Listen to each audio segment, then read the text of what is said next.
waan hubateerraa waan xiqqoo namaaf laata. Innis dubbii jireenyaati eenyu dhagaa laata. Innis dubbii jireenyaati eenyu dhagaa laata. Nyaata garaa keessanii mee geeddaradhaa dhiisaa. Anbeekadha kan jedhus hin milkaa'u dhumni isaa. Awwaaqa kan jedhus danuuna sumatti hafa. Karaan dhugaan jireenyi Yesuus Kiristoos qofa.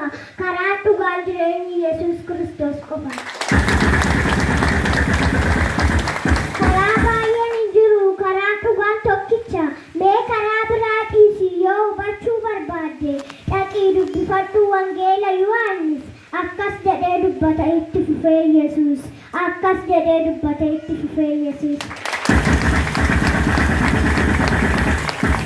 Mana abbaa koo keessa iddoo baay'eetu jira.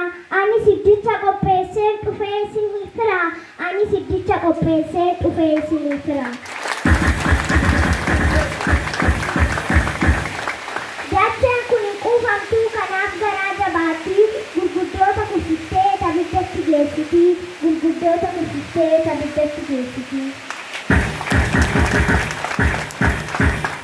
Namni isheerratti abdatee michuu caatiif sigaaraa dhumni ishee mongaan nami ibidda bara baraa. Dhumni ishee mongaan nami ibidda bara baraa. Namni isheerratti abdatee hinxiisa malee rafu. Infeen soorummaa ishee tasayyuu taafu. Infeen soorummaa ishee tasayyuu taafu.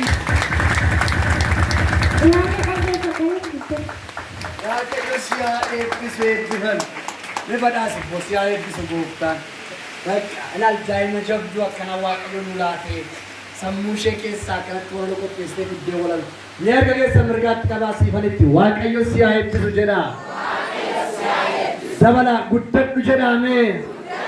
Egaa siifaniin walaloo baaftee jechuun faarfannaa baafte.